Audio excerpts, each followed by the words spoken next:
من الشیطان الرجیم بسم اللہ الرحمن الرحیم اللہم صلی علی سیدنا و مولانا محمد وعلی آلہ وصحبہ وبارک وسلم۔ تمام ناظرین و سامعین السلام علیکم ورحمۃ اللہ وبرکاتہ۔ آج یاد کربلا کی چوتھی نشست میں مکہ سے کوفہ روانگی کے عنوان کے ساتھ آپ کی خدمت میں حاضر ہوں۔ ناظرین اکرام، سیدنا امام حسین علیہ السلام اپنی فیملی اور خاندان کے دوسرے افراد کے ساتھ آپ نے 8 ذی الحجہ کو مکہ مکرمہ سے کوفہ جانے کا ارادہ کیا۔ جب آپ روانہ ہونے لگے تو آپ کی خدمت میں درخواست کی گئی کہ کچھ دن اور رک جائیں۔ حضرت امام حسین علیہ السلام کے سامنے اپنے بابا سیدنا مولا علی علیہ السلام کا وہ قول تھا کہ جب آپ رضی اللہ تعالیٰ عنہ نے فرمایا تھا کہ خانہ خدا کے حرم کا تقدس قریش کے ایک شخص کے سبب ہوگا، اس ایک شخص کی وجہ سے خون بہے گا، تو حضرت امام علی مقام نے کہا کہ بھائیوں میں ڈرتا ہوں کہیں وہ ایک شخص میں ہی نہ ہوں۔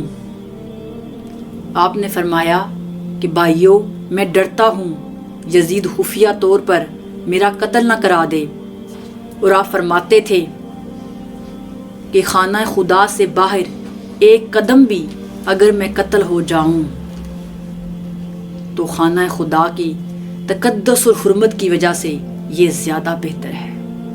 تو ناظرین اکرام، سیدنا امام حسین علیہ السلام 8 ذی الحجہ کو مکہ سے روانہ ہوئے۔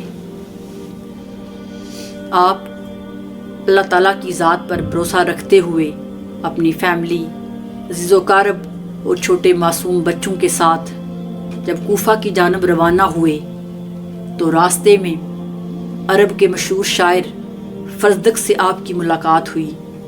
فزدق نے آپ کو سلام کہا اور دعا دیتے ہوئے کہا کہ اے امام، آپ کی جو بھی کوئی مراد ہے اللہ تعالیٰ اس کو پورا کرے۔ سیدنا امام علی مقام نے فزدق سے پوچھا کہ کوفہ والوں کا کیا حال تھا، تو فزدق نے کہا کہ کوفہ والوں کے دل تو آپ کے ساتھ ہیں لیکن تلواریں ابھی تک بنو امیہ کے ساتھ ہیں۔ تمام قضائے الہی آسمان سے ہوتی ہیں اور اللہ جو چاہتا ہے وہ کرتا ہے۔ ناظرین اکرام، فزدق سے ملاقات کے بعد قافلہ حسینی آگے بڑھ رہا تھا کہ سیدنا امام حسین علیہ السلام کے بہنوئی سیدنا زینب سلام اللہ علیہا کے شوہر حضرت عبداللہ بن جعفر رضی اللہ تعالیٰ عنہ نے اپنے بیٹوں اون و محمد کو ایک خط دے کر سیدنا امام حسین علیہ السلام کے پاس بھیجا۔ اس خط میں لکھا تھا کہ اے امام، آپ کوفہ نہ جائیے، مجھے آپ کی اور آپ کے گھر والوں کی ہلاکت کا اندیشہ ہے۔ جس سفر پر آپ جا رہے ہیں اس میں تباہی اور بربادی ہے، آپ پلیز واپس آ جائیں اور سفر میں جلدی نہ کریں، اس خط کے پیچھے میں بھی پہنچ رہا ہوں۔ حضرت عبداللہ بن جعفر رضی اللہ تعالیٰ عنہ نے جب اپنے بیٹوں اون و محمد کو سیدنا امام حسین علیہ السلام کے پاس بھیجا، خود آپ والی مکہ عمر بن سعید کے پاس گئے، اسے جا کر کہا، عمر بن سعید، مجھے ایک امان نامہ لکھ کر دو جس میں سیدنا امام حسین علیہ السلام کو پناہ اور نیکی اور احسان کی درخواست ہو اور آپ کو واپس آنے کی درخواست دی جائے۔ عمر بن سعید نے فوراً وہ امان نامہ لکھ دیا اور ضمانت کے طور پر اپنے بھائی یحییٰ بن سعید کو حضرت عبداللہ بن جعفر رضی اللہ تعالیٰ عنہ کے ساتھ بھیجا۔ حضرت عبداللہ بن جعفر اور یحییٰ بن سعید عمر بن سعید والی مکہ کا امان نامہ لے کر سیدنا امام حسین علیہ السلام کے پاس پہنچے اور جا کر آپ کو وہ پڑھ کر سنایا۔ آپ نے وہ خط سنا اور حضرت عبداللہ بن جعفر رضی اللہ تعالیٰ عنہ کو فرمایا، آپ کی ساری باتیں درست ہیں، میں نے آج رسول اللہ صلی اللہ علیہ وسلم کو خواب میں دیکھا ہے، آپ نے مجھے ایک کام کرنے کا حکم دیا ہے اور مجھے ہر حالت میں وہ کام کرنا ہے۔ تب سیدنا عبداللہ بن جعفر رضی اللہ تعالیٰ عنہ نے پوچھا وہ کیا کام ہے؟ تو سیدنا امام عالی مقام نے فرمایا کہ وہ میں کسی کو بتا نہیں سکتا یہاں تک کہ میں اللہ عز و جل سے جا ملوں۔ ناظرین اکرام، سیدنا امام حسین علیہ السلام جوش و جذبے اور غیرت ایمانی کے ساتھ آگے بڑھ رہے تھے۔ ابھی تک آپ کو حضرت مسلم بن عقیل رضی اللہ تعالیٰ عنہ کی شہادت کی اطلاع موصول نہیں ہوئی تھی۔ آپ نے وادی زیرما کے مقام الحاجر سے اپنے قاصد قیس بن مصر مداری کو اہل کوفہ کے نام ایک خط لکھا اور اس کو بھیجا، جس خط میں یہ لکھا تھا کہ مجھے مسلم بن عقیل کا خط مل گیا ہے اور میں تمہاری وفاداری اور جان نثاری اور جو کچھ تم نے کہا تھا اس کو پڑھ کر بہت خوش ہوا ہوں۔ میں 8 ذی الحجہ کو مکہ مکرمہ سے روانہ ہو گیا ہوں اور بہت جلد تمہارے پاس پہنچنے والا ہوں۔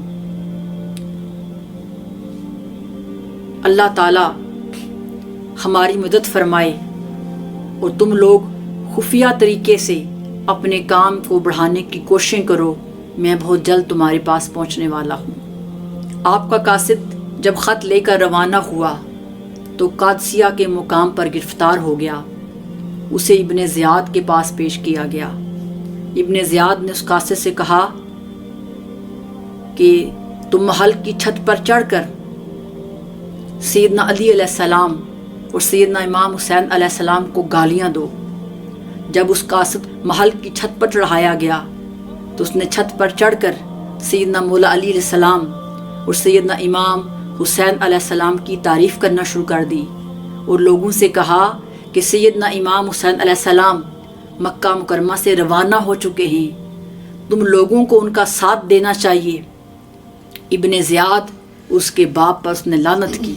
تب ابن زیاد کے لوگوں نے اس قاصد کو محل کی چھت سے نیچے گرایا، جہاں پر اس کی ہڈیاں چور چور ہو گئیں اور وہ شہید ہو گیا۔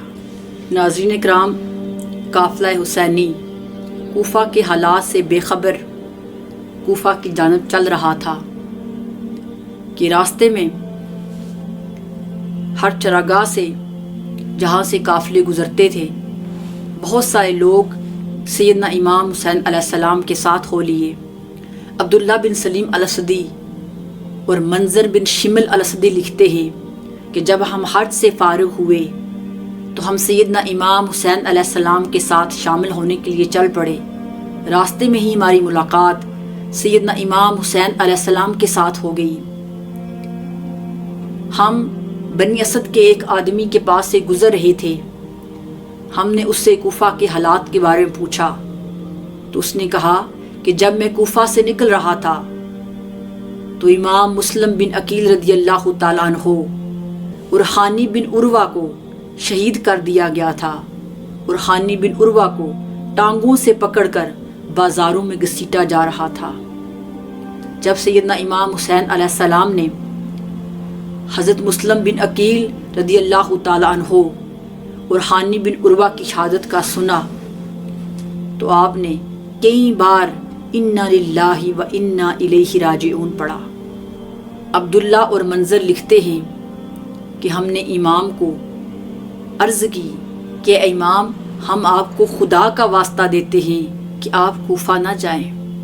کوفہ میں اب کوئی آپ کا حامی مددگار نہیں رہا اور ہمیں ڈر ہے کہ جن لوگوں نے آپ کو کوفہ آنے کی دعوت دی ہے کہیں وہی لوگ آپ کی جان کے دشمن نہ بن جائیں۔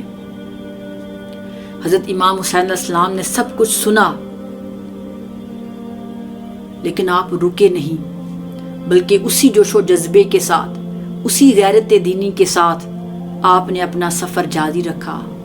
ناظرین اکرام، تاریخ اپنے آپ کو دہراتی ہے کہ جب سیدنا ابو طالب رضی اللہ تعالیٰ عنہ نے آقا کریم صلی اللہ علیہ وسلم سے فرمایا تھا کہ قریش مکہ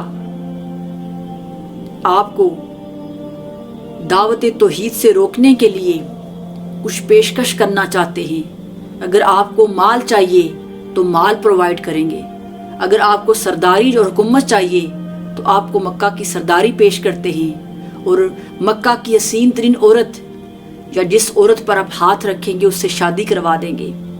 تب آقا کریم صلی اللہ علیہ وسلم نے فرمایا تھا کہ اے چچا، اگر میرے دائیں ہاتھ پر سورج اور بائیں ہاتھ پر چاند بھی رکھ دیں تو تب بھی دعوت حق کو نہیں روکوں گا۔ ناظرین اکرام، آج سیدنا امام حسین علیہ السلام کو بھی روکا جا رہا تھا، راستے کی تکالیف اور مصائب بتائے جا رہے تھے، لیکن آپ اپنے مقصد کے لیے، دین اسلام کی بقا کے لیے، لوگوں کو یزید کے ظلم و ستم سے بچانے کے لیے اپنی اور اپنی فیملی کی جان کی پرواہ کیے بغیر آگے بڑھتے رہے۔ اور آپ نے فرمایا وہ الفاظ جو سیدنا امام حسین علیہ السلام نے ادا کیے وہ ساری دنیا کے لوگوں کے لیے منارہ نور ہیں۔ آپ نے فرمایا کہ میں موت کو اپنے لیے سعادت سمجھتا ہوں اور ظالمین کے ساتھ زندگی گزارنا اپنے لیے شرمندگی اور جرم سمجھتا ہوں، اور آپ نے فرمایا کہ عزت کی زندگی ذلت کی 1000 زندگیوں سے بہتر ہے۔ تو ناظرین اکرام، حضرت امام حسین علیہ السلام سب کچھ دیکھتے جانتے ہوئے بھی اس سفر پر گامزن رہے، اور حضرت داتا علی حجویری گنج بخش رحمۃ اللہ علیہ نے اپنی کتاب کشف المحجوب میں سیدنا امام حسین علیہ السلام کے بارے میں لکھا ہے کہ حضرت امام حسین علیہ السلام کا ہر قدم درست اور بنائے برحق تھا۔ اور اب محترمہ سمرہ احسان صاحبہ حضرت شہر بانو رضی اللہ تعالی عنہا کی شخصیت پر گفتگو کریں گی، ہمارے ساتھ رہیے گا۔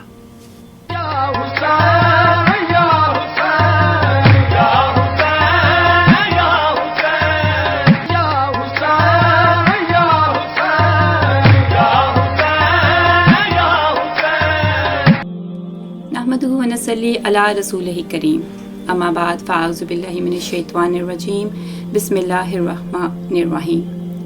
سورہ النور کی آیت نمبر 26 میں اللہ فرماتے ہیں، ناپاک عورتیں ناپاک مردوں کے لیے مخصوص کر دی گئی ہیں اور ناپاک مرد ناپاک عورتوں کے لیے ہیں، اسی طرح پاک اور طیبہ عورتیں پاک مردوں کے لیے ہیں اور پاک مرد پاکیزہ عورتوں کے لیے ہیں۔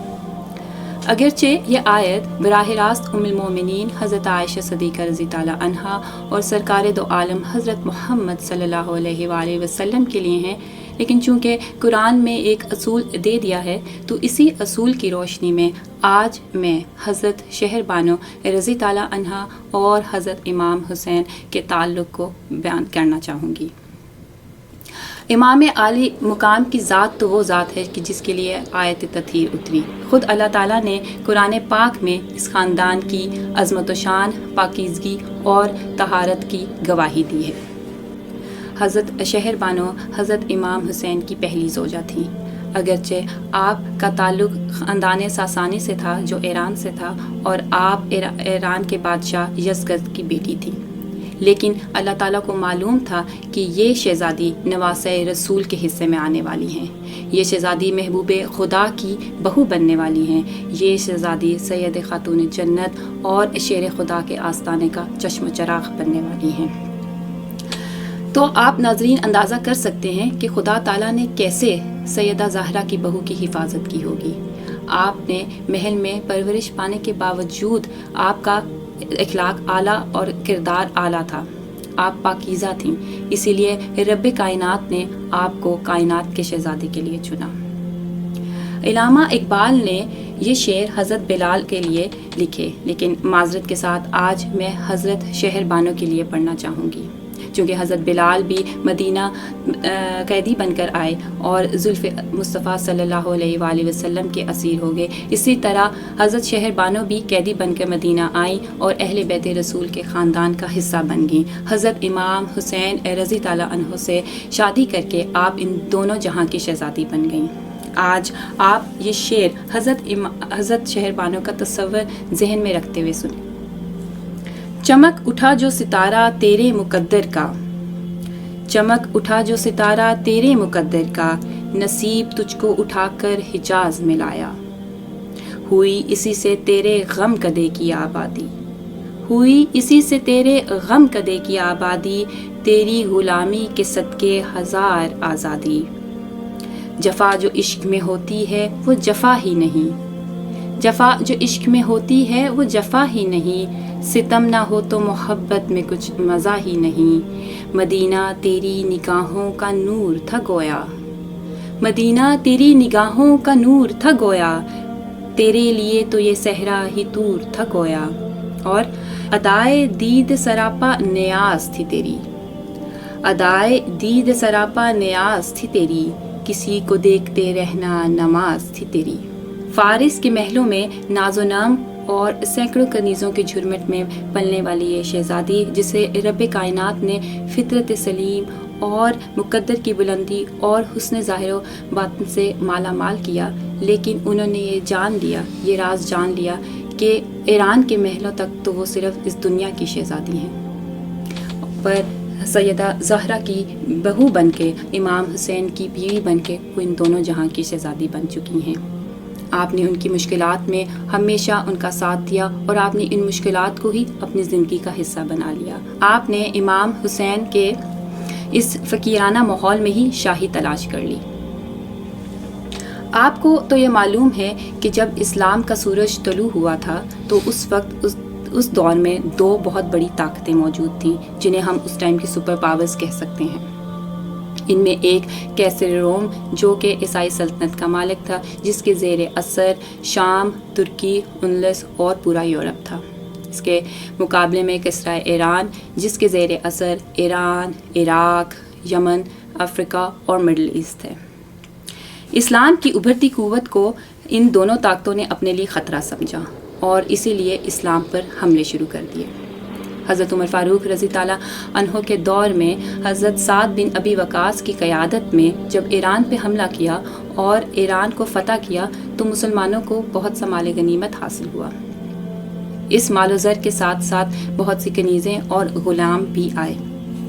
یزگرد کی بیٹی شہر بانو بھی غلام بن کر انہی قیدیوں کے ساتھ آئیں۔ جب حضرت عمر فاروق رضی تعالیٰ عنہ کو معلوم ہوا کہ یہ ایک شہزادی ہیں تو آپ نے فرمایا کہ ایک شہزادی کا نکاح ایک شہزادے سے ہی ہوگا۔ لوگوں نے سمجھا کہ شاید آپ حضرت عبداللہ بن عمر کی بات کر رہے ہیں، لیکن حضرت عمر فاروق رضی تعالیٰ عنہ نے فرمایا کہ میں عبداللہ بن عمر کی نہیں، میں اس کائنات کے شہزادے امام حسین کی بات کر رہا ہوں۔ بی بی شہر بانو کا نکاح حضرت امام حسین سے ہو گیا اور آپ ان دونوں جہاں کی شہزادی بن گئیں۔ سبحان اللہ، کیسا اونچا کردار تھا ان کا کہ آپ کہاں ایران سے مدینہ آئیں اور اس خاندان اہل بیت رسول کے خاندان کا حصہ بن گئیں۔ مورخین کے مطابق حضرت زین العابدین آپ کے بطن سے پیدا ہوئے۔ حضرت زین العابدین کی پیدائش کے بعد آپ بہت علیل ہو گئیں اور آپ کی اسی علالت کی وجہ سے آپ کا انتقال ہو گیا۔ ان اللہ و انا الیہ راجعون۔ تو آج ہم نے حضرت شہر بانو رضی تعالیٰ عنہ کے بارے میں بات کی، انہوں نے کیسے اہل بیت رسول کے خاندان میں کا حصہ بنی اور لازوال قربانیاں دیں۔ اللہ ہمیں بھی انہی کے نقش قدم پہ چلنے کی توفیق دے۔ اللہ ہم سب کا حامی و ناصر ہو۔ اللہ حافظ۔